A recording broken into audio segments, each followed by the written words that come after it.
Time now for the Nick Hart Show, our weekly chat with the head coach of the Gibson Southern Titans, Nick Hart. It's brought to you by the Gibson Southern Football Boosters, including Absolute Custom Machine LLC, ADG Architecture and Design Group Limited, Angermeyer Electric, Brett's Car Care, A&T Concrete Supply, Brian Stevens Homes, Carriage Inn, Chips, SellMyTees.com, by Cordray Insurance Agency LLC Shelter Insurance, by Davis Brothers, Daylight Land Management LLC, Daywig Meats of Hobstock, Dillbeck Properties, Diversified Instruments, Duke Energy, Emerson Cattle Company, ERA First Advantage Realty Rodney Langford, by Fast Break Convenience Stores, by Flanders, by Fort Branch Car Wash, Foster Construction, Bryman Land Service LLC, by Hobstadt Summerfest, by Heritage Federal Credit Union,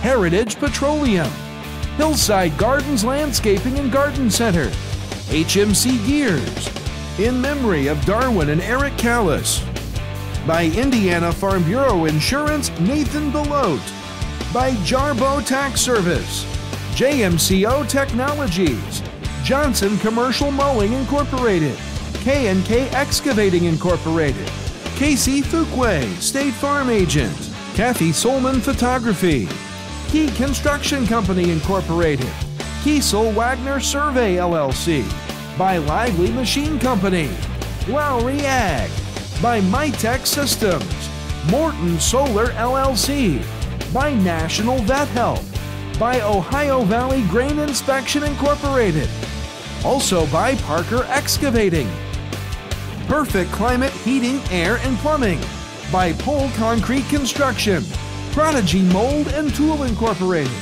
by Pro Rehab of Hobstadt, Prudential Advisors, The Barthel Agency, Rawhide Golf Supplies, Riano Family Fitness, Sandy's Pizza and Mini Storage, Shearer Monument, Scotty's Lawn Equipment, Singleton's Country Kennel, Stodgel Funeral Home, Team Black Law PC, by Tai Chow, The Brass Ring and Pizza Kitchen, The Image Inks Company, Titan Construction Partners, TYFL, the Titan Youth Football League, by Varnado Construction, Vomac Truck Sales and Service Incorporated, We Simply Clean, by Whitledge Tree Service, and Young's Auto Body.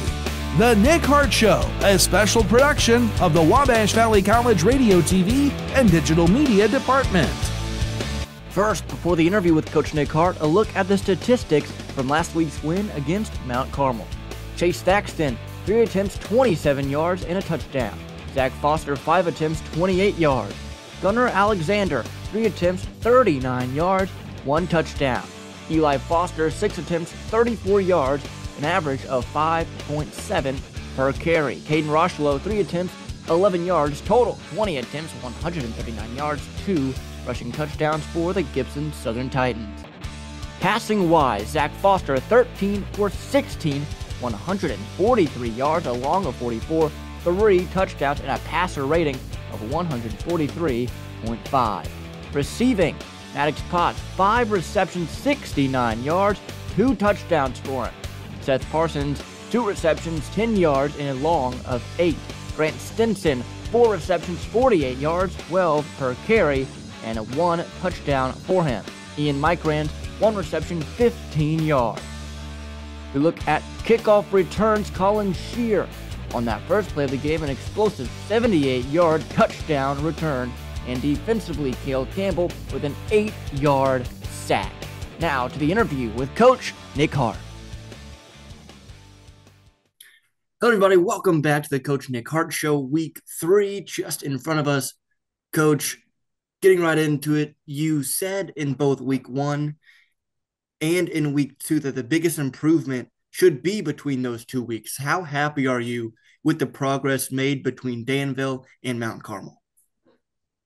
Very. I think especially offensively, you could, there was a big difference in our execution, the way we played offensively. I thought that was a a big jump for us. There's still some things that we got to get better at and improve on. I thought for the most part, offensively, we made that jump that you want to see. And what do you attribute that offensive jump to? Well, I don't know if we could have got worse than what we did week one, no, I think it goes a credit to our offensive staff and our players. There was a big focus last week on the attention to detail, the smaller things that are involved in executing every play. I thought we had a great week of practice leading up to Friday night, and then that carried over to Friday from our great week of practice. So I think those guys, buying in, and I think we were all a little disappointed in the way we played the previous Friday. So practice was intense, and there was a big attention to detail in the way that we practice, and I thought that carried over to Friday. And obviously, the big kickoff return to open the game from Colin Shear. How much does that spark something underneath the offense and the defense to perform well the rest of the game? It's a huge jump. You get to start a game off 7-0. It's huge. I thought we blocked it up really well, and then obviously Colin, was able to do the rest, and it's a big jump. I thought Mount Carmel responded really well to that, because I think it's tough when it happens to you, and I thought they responded really well with the drive that they were able to go on there. So. And I thought another big thing for us was, they put together that drive. They took away most of the first quarter, and we get the goal line stop, and our offense goes 99 yards to score. I think especially with the way we had played the Friday before, to go 99 yards and get that score was a little bit of a sigh of relief, and a big confidence builder for us. And on that first drive of the game, as you mentioned, Mount Carmel was able to get down the field, it seemed, at will for the most part. What was the defensive shift of focus in between their first and second drive, and how happy are you with the way the defense responded? They responded great, and I thought they played really well after that first drive. I thought Mount Carmel executed really well, and that's a big part of it. But we missed a few things of where we were fitting things, where our eyes were on keys. It was really just a couple of plays that we were really struggling to defend.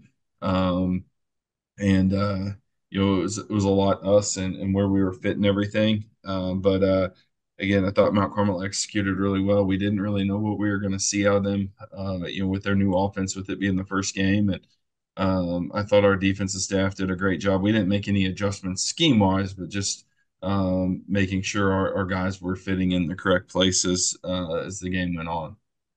And Zach looked a lot more comfortable in the backfield against Mount Carmel than in week one. Do you think it was just getting that first varsity start under his belt and having that extra week of practice that really was able to help him jump in his performance?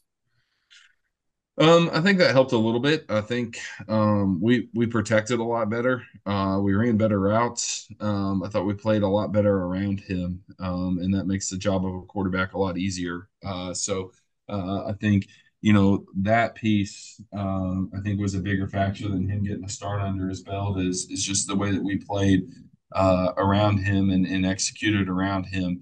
I didn't think in the first half of the Danville game we protected very well, and we were a little inconsistent on where receivers were. We got a lot better at both of those things this week, and that allowed him to kind of relax and just play his game. Coming up next on the Nick Hart Show, we talk about the offensive line's improvement from week to week, as well as how friendly competition at practice can propel a varsity squad forward.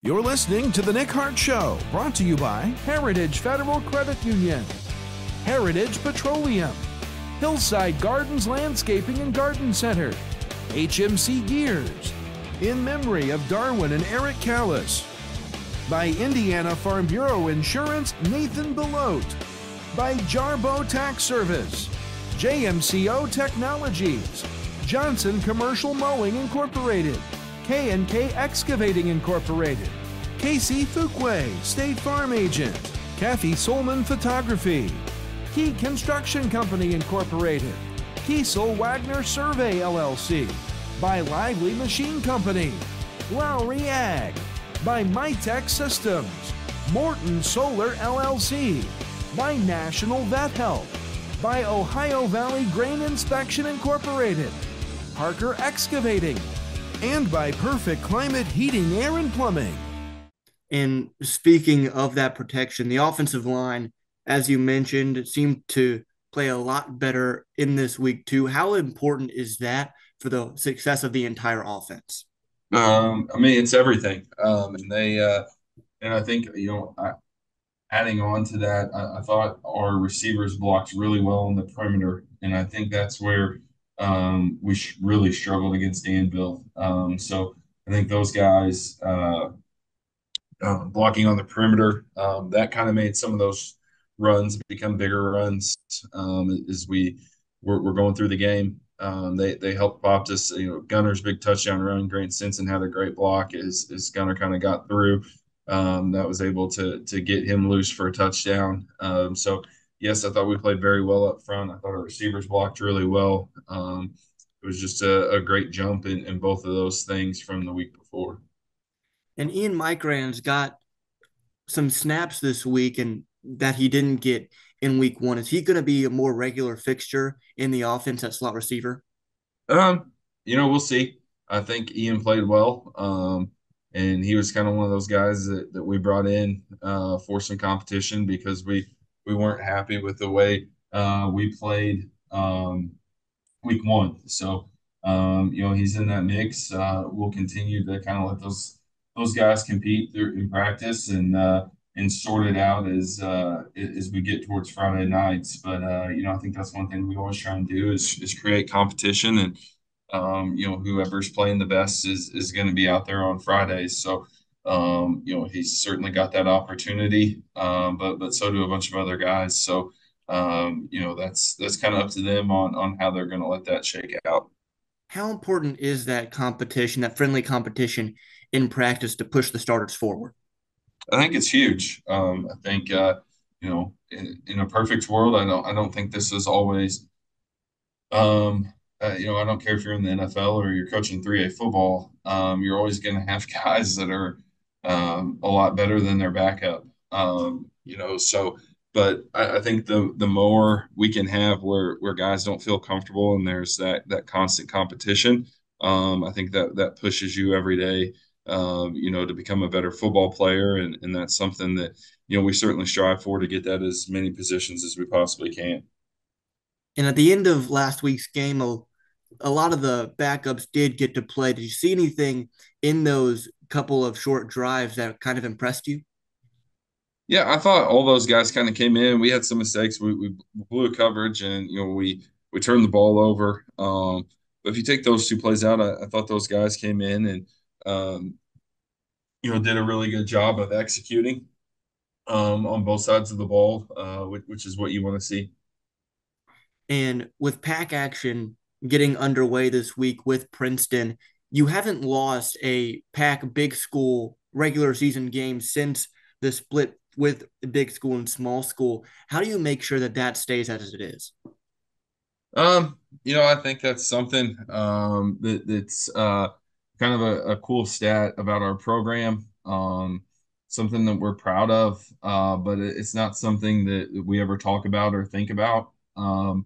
I think in the game of football, it's such a 1 week at a time game, and not to be too coaching cliche, but we got to focus on ourselves and focus on Princeton this week and try and go out and get a win. That thought, really isn't on any of our minds. It's just, you got another football game, another week of practice, and another football game that you're trying to go out and win on Friday.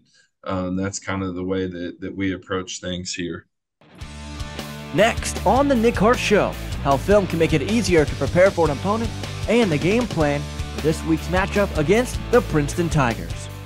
The Nick Hart Show on 89.1 The Bash is brought to you by Absolute Custom Machine LLC, ADG Architecture and Design Group Limited, Angermeyer Electric, A&T Concrete Supply, Brian Stevens Homes, Brett's Car Care, Carriage Inn, Chips, SellMyTees.com, by Cordray Insurance Agency LLC Shelter Insurance, by Davis Brothers, Daylight Land Management LLC, Daywig Meats of Hobstadt, Dilbeck Properties, Diversified Instruments, Duke Energy, Emerson Cattle Company, ERA First Advantage Realty Rodney Langford, by Fast Break Convenience Stores, by Flanders, by Fort Branch Car Wash, Foster Construction, Bryman Land Service LLC, by Hobstadt Summerfest, and by Wabash Valley College. And with film this week, finally, to really look at and prepare, how much easier is it for the offense and defense to prepare with that film? Yeah, I think it certainly helps. But it kind of goes both ways, right? They have film on us too. So in what we're going to do. So, I think you're trying to kind of balance that of what we've done, and you kind of want some different looks out of some things, and so if they're scouting this, we can go this way with it. But yeah, I think it does give you a little bit better idea of going into the game what you're going to see from a coverage standpoint or formation standpoint, and I think that allows your preparation through the week to get a little bit more normal now. And obviously it'll be that way continuing through the rest of the year. So I think now we're kind of in like a normal week where you have a decent idea of what people are going to do, and that kind of allows you to have the week to show your kids what they're going to see a lot of on Friday. And Princeton so far this season hasn't had a lot of success offensively. They scored 6 against Forest Park, 7 against North Posey last week. How do you make sure that stays as it is as a defense? I think it's difficult because we have to execute really well. I think they have some guys that are really explosive and can make some big plays, and they've hit some of those big plays at times and haven't been able to finish out drives. But I think that's with those guys, they have a chance to pop one on every single play. So if it's in the run game, you got to make sure your run fits are correct, and passing game, we got to make sure we're staying over the top of them and making them throw underneath. Because they do have some guys that are really explosive and can go make some big plays. So you want to try and limit those and make them drive the football and not have the ability to hit home runs. We want them to have to hit singles, and that's kind of a focus for us this week. And with that explosive play, is there any difference in how you're going to play defense, or do you just continue to go with what's been working so far? Yeah, I don't know. Coach Schneider might be listening to this, so I know what I want to reveal. But no, I think you kind of are who you are defensively. So we have to do our stuff and do it well and do it at a high level, and just make sure we're where we need to be, whether it's in the passing game or the running game, and be physical at the point of attack. They throw a lot of bubble screens, so they try and get you out in space, bubble screens and jet sweeps and stuff like that. So we got to be good on the perimeter, and then stay over the top of their routes and hopefully create some pressure up front where we don't let some of those deeper stuff develop. And without giving too much away, obviously, what is the offensive plan of attack you think coming into this week? Yeah, I think it's a lot of us and continuing to execute at a high level. They do some different things defensively out of their 3-3 stack and coverage wise that we don't see a whole lot of. So just making sure that we're good with all those looks as we go through practice, whether it's where they're blitzing from or where their fits are, where their coverage is going, because it's a little bit of that 3-3 stack, 3 safety stuff that's becoming popular that Iowa State and some people have been doing for a while. So they do a good job of mixing up their looks, and I think they do a really good job of you don't know exactly where they're going to be because they do mix up their looks. So just making sure we understand what they're doing. up front and then also in the secondary. So, we don't make some mistakes as they're changing up looks on us. And when they change up looks as the offense is lining up, is there ever, a thought of calling an audible or changing the play on the fly? No, not really. I think with the tempo and the way we have some stuff built in, there's some different options, for Zach to go to with some stuff. So, those are kind of built in where he doesn't have to check. I think where we do have to kind of slow down and make sure we're correct is in pass protection and some of our run game stuff to make sure we've adjusted correctly. I think that one thing Princeton does, they do a really good job of making an odd front, an even front, or an odd front, a bare front. They throw some multiple looks at you up front and just making sure that we're set up pass protection wise or in the run game to follow the correct rules and what we're doing. Coming up next on the Nick Hart Show, we talk about how a high-tempoed offense can wear down a defense and the importance of a cross-county matchup. You're dialed in to the Nick Hart Show, brought to you by Whole Concrete Construction, Prodigy Mold and Tool Incorporated, by Pro Rehab of Hobstadt, Prudential Advisors, The Barthel Agency, Rawhide Golf Supplies, Riano Family Fitness, Sandy's Pizza and Mini Storage, Shearer Monument, Scotty's Lawn Equipment, Singleton's Country Kennel, Stodgel Funeral Home, Team Black Law PC, by Tai Chow, The Brass Ring and Pizza Kitchen, The Image Inks Company, Titan Construction Partners, TYFL, the Titan Youth Football League, by Varnado Construction, Vomac Truck Sales and Service Incorporated, We Simply Clean, by Whitledge Tree Service, and Young's Auto Body. Time to go back now to the Nick Hart Show. And with that high-tempoed offense, you were able to wear down the Danville defense, especially in that final quarter in week 1. You were able to wear down Mount Carmel in the week 2 game. Do you expect to be able to do the same thing with Princeton on Friday? Yeah, I mean, that's the goal. I think you got to put some drives together, for that to happen. And I think even though we thought we executed well offensively, we still haven't put together a lot of drives. Obviously, we didn't in the Danville game. The Mount Carmel game, it wasn't really our control, but we had a special teams touchdown. We had some short fields because of special teams. So we haven't had to put together a lot of drives where our play numbers are extremely high. I think we ran 37 plays on Friday night, and obviously a handful of those were after we already subbed. I think we were looking at about like 30 plays offensively with that first group. That's one of the reasons we wanted to come out, even though it was a running clock, and play a half or play a series in the second half, because I think we were at 23 plays offensively at halftime. So just that consistency of putting together drives. If you put together drives, I think our tempo will wear people down a little bit more than, if you're hitting big plays, you're going 3 and out. So, we kind of control a little bit of that with how we're going to play offensively. But, yeah, that's one of the goals of the tempo. The other is, if we're going fast to try and limit the looks that we're seeing defensively. Those are kind of the goals of the tempo. And, hopefully we keep executing at a high level and we can continue to rattle off a lot of plays. And last week, Mount Carmel had about 30 minutes of time of possession. Does that wear on the defense at all as the game goes along? Or are you confident that the conditioning you guys were able to do in the summer and in that first week of practice was able to push them through? Yeah, obviously I'm a tempo guy, so my viewpoint on this is going to be different than some other people's. The time of possession is a stat that I really don't care about. I think number of plays is more important than time of possession. Mount Carmel is trying to shorten the game, and I understand, they're not as deep as us, and that's one of the reasons why they were trying to do that.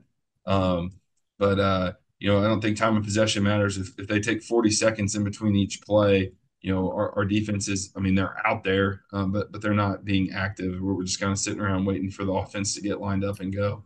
I think number of plays is a bigger thing to us than the actual time of possession. So, looking at plays, we ran 37, they ran 41. And again, when you have a kickoff return for a touchdown, some short fields, I think that's going to, obviously skew that a little bit. So I really don't mind where we were from a play standpoint. But to us, number of plays ran is a more indicative statistic than time of possession. Now, where time of possession becomes important is when they run 9 minutes off the clock in the first quarter. And we're just kind of standing over on the sideline, and the game really does get shortened. Then, that's where we got to do a better job of being able to get off the field and not let teams let the game waste away. So we worry about time of possession more, like when teams go on drives like that and can really shrink the game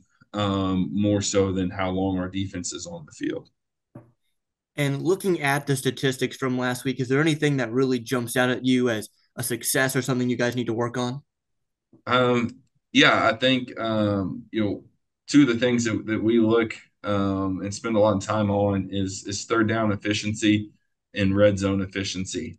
So we scored every time we got it in the red zone, which we didn't do. We had a red zone miss in the Danville game. So we scored every time we got it in the red zone. And then defensively, Mount Carmel was 2 of 8 on third down for 25%. I think the week before Danville was like 17% on third down. So I think defensively we're doing a great job on third down. Our third down wasn't very good against Danville, but we were 4-6 this past Friday at 67%. So, that's a pretty good number for us. So, I thought our third down and red zone stuff, was really good last Friday. And with this matchup, this upcoming Friday being a cross-county matchup, does that bring a little extra motivation going into the game, or do you just treat it as another game? It's just another game to us. I think, we can talk about that stuff a little bit, but what really matters is we only get 9 of these Friday nights. I guess 10 because everybody makes the playoffs here, 10 guaranteed Friday nights. And so each one I think is extremely important.